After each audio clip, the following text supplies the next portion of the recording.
अस्सलामुअलैकुम वरहमतुल्लाहि वबरकातुह। ये मुफ्ती तारिक मसूद के बयान को आपने सुना। ये देवबंदी और बरेलवी यानी सुन्नी के दरमियान फ़र्क बता रहे थे। इनका कहना ये है कि बरेलवी वो हैं जो बिदात व खुराफात को मानते हैं, तीजा, 40वां, 20वां ये सब करते हैं, इसलिए ये बरेलवी कहलाए। और देवबंदी इन बिदात व खुराफात को नहीं मानते हैं, इसलिए ये देवबंदी कहलाए। यानी ये एक नंबर की झूठी बात है जो ख़ुद मैं साबित करूंगा कि इनके मौलाना ने अपनी किताब में लिखा है कि ये सब खुराफात और झूठ की बात है। इस वजह से देवबंदी और बरेलवी नहीं बने हैं। तो आइए जानते हैं, इन्हीं के मौलाना की किताब है जिसे ये इमामुल मुनाज़िरीन कहते हैं, मौलाना मंजूर नौमानी देवबंदी, उन्हीं की किताब है फुतूहात नौमानिया।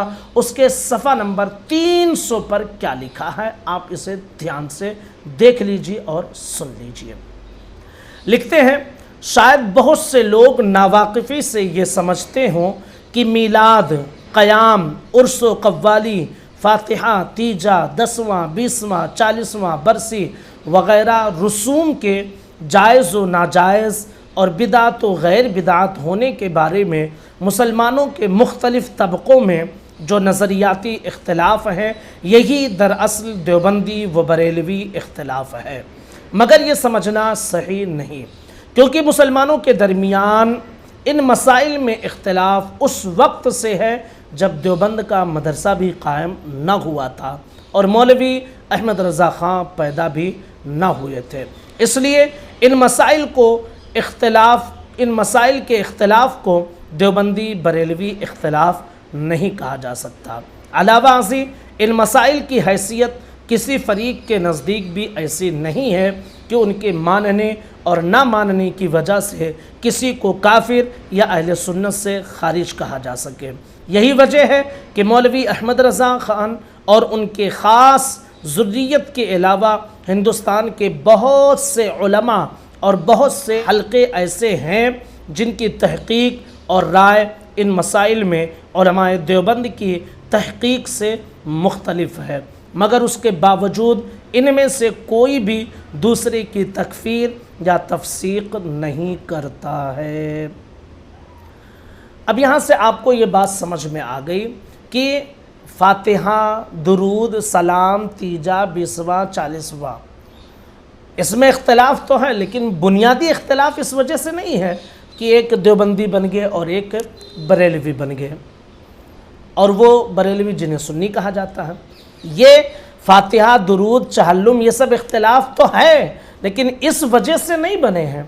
तो ये मुफ्ती जो कह रहे हैं ये झूठ बोल रहे हैं और धोखा देने की कोशिश कर रहे हैं। अच्छा, साथ में इन्होंने ये भी बताया कि हिंदुस्तान में जब इस्लाम आया तो हनफी सुन्नी हिंदुस्तान में आए थे। तो अब इन्होंने ये मान लिया कि हिंदुस्तान में जो आए थे वो हनफी सुन्नी थे, और अब हम ये देखेंगे कि उस तरीक़े पर इमाम अहमद रज़ा ख़ां फ़ाज़िल बरेलवी के मानने वाले हैं या देवबंदियों के मानने वाले हैं। किस तरीक़े पर? उस तरीक़े पर कि जो तरीक़ा लेकर मुसलमान हिंदुस्तान में आए, क्योंकि ये मुफ्ती ने क्या कहा कि हनफी सुन्नी मुसलमान इस हिंदुस्तान में आए थे इस्लाम लेकर। तो अब जाहिर सी बात है कि भाई उनके तरीक़े पर जो होगा वही दरअसल सुन्नी हनफी मुसलमान होगा। तो अब सुन्नी बरेलवी उस तरीक़े पर है या देवबंदी बदअक़ीदा उस तरीक़े पर है। आइए इसको भी जानने की कोशिश करते हैं कि पुराने तरीक़े पर कौन है। शेख इकराम कहते हैं, मौलवी अहमद रज़ा ख़ान कदीम हनफी तरीक़ों की शिद्दत के साथ हिमायती हैं। यानी कदीम हनफी जो तरीक़ा है मौलवी अहमद रज़ा ख़ां फ़ाज़िल बरेलवी शिद्दत के साथ उसी तरीक़े पर गामज़न हैं। इसी तरह सलमान नदवी ने हयात शिबली के सफ़ा नंबर 46 पर लिखा है, तीसरा फ़रीक़ वो था जो अपनी पुरानी रविश पर कायम रहा और अपने आप को अहले सुन्नत कहता रहा। इस गिरोह के पेशवा ज़्यादातर बरेली और बदायूं के उलमा थे। ये सब इन्हीं लोगों के वहाबी और देवबंदी मौलाना ही लोग हैं وہ کیا کہہ رہے ہیں کہ احمد رضا ہی کے ماننے والے تھے جو قدیم حنفی مسلک پر چل رہے تھے۔ آپ کو اپنے آپ کو یہ اہل سنت کہتے رہے۔ اب ایک غیر مقلد عالم ہے جو ثناء اللہ امرتسری ہیں، ان کی ایک کتاب ہے شمع توحید، اس کے صفحہ نمبر 63 پر کیا لکھتے ہیں کہ دیکھیے، امرتسر میں مسلم آبادی غیر مسلم آبادی یعنی ہندو سکھ وغیرہ کے مساوی ہیں۔ 80 سال پہلے یعنی انگریزوں کے آنے سے پہلے قریباً سب مسلمان اسی خیال کے تھے جن کو آج کل بریلوی حنفی کے نام سے پکارا جاتا ہے۔ آج جسے یہ بریلوی حنفی کہتے ہیں، انگریزوں کے آنے سے پہلے آج کے جو بریلوی ہیں یہ اسی طریقے پر قائم تھے، یعنی جو اسلامی طریقہ ہندوستان میں آیا تھا صوفیہ لے کر آئے تھے۔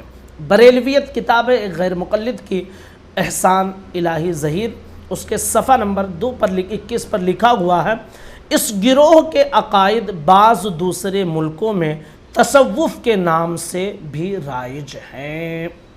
دوسرے ملکوں میں حنفی سنیوں کو تصوف والا کہا جاتا ہے۔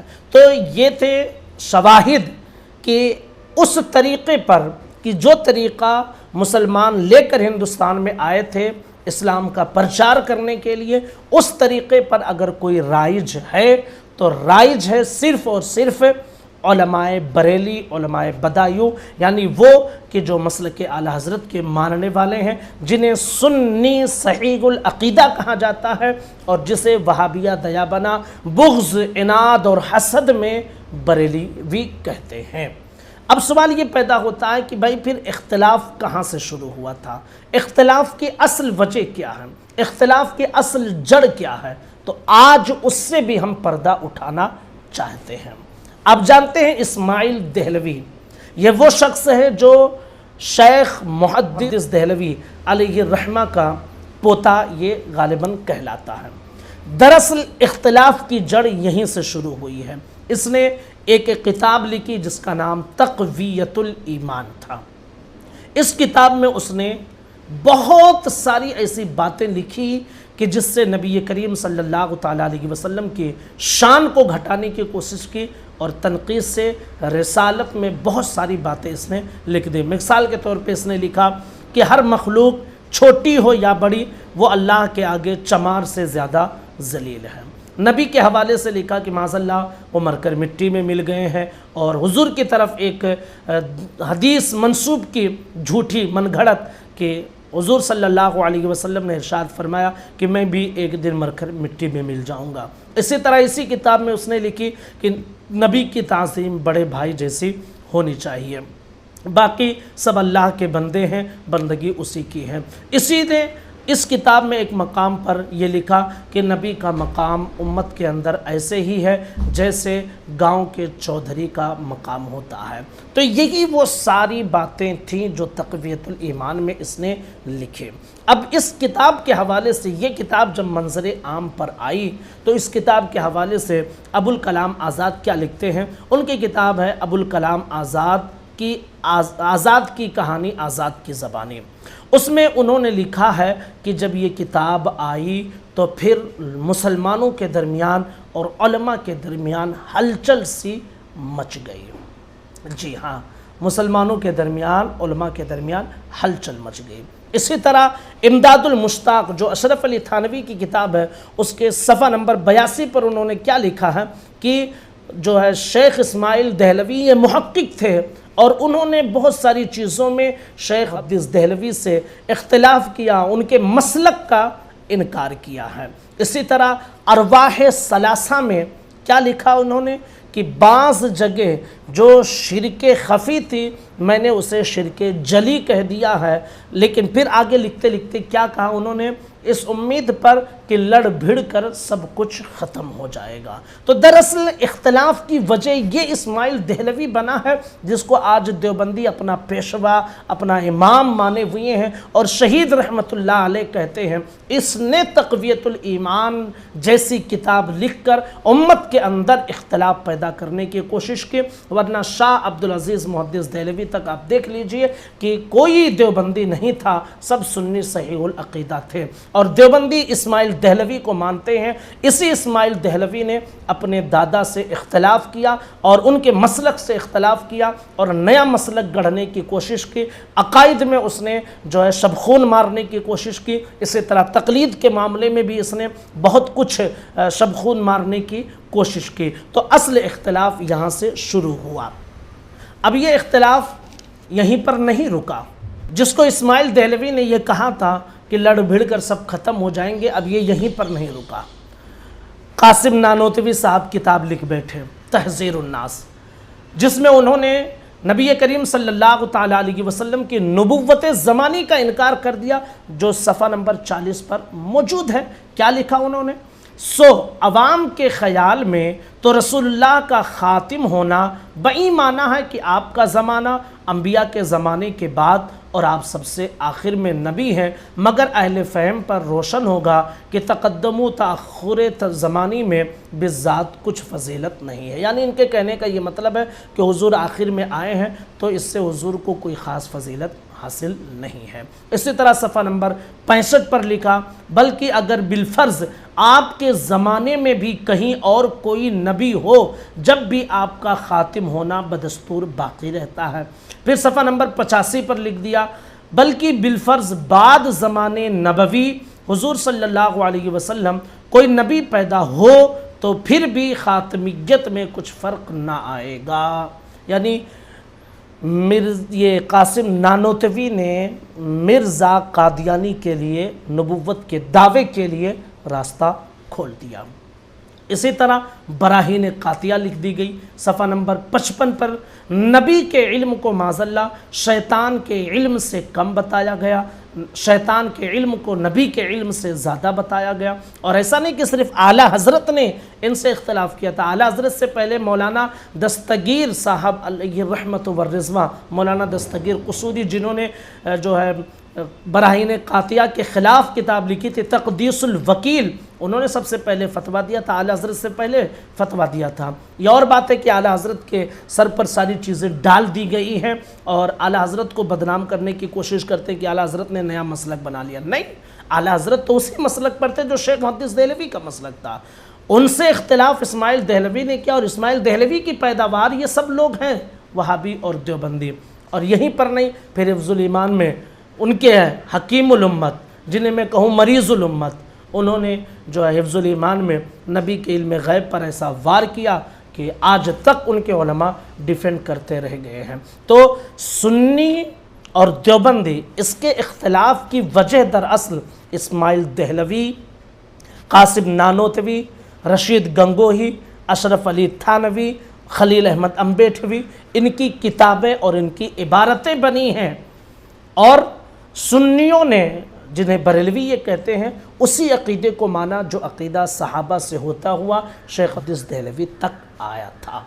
और शेख मुहद्दिस दहलवी से इख्तिलाफ़ करके इस्माइल दहलवी दूसरी तरफ गया, फिर वहीं से देवबंदियत की बुनियाद पड़ती है और उसी को देवबंदी लोग फॉलो करते हैं। तो ये है हकीकत जो आज मैंने खोल कर आपके सामने रख दी है। और आप सबसे गुजारिश करूंगा कि तारीख़ भी आप उठाकर पढ़ें, समझें, फिर आपको पूरी हकीकत समझ में आ जाएगी।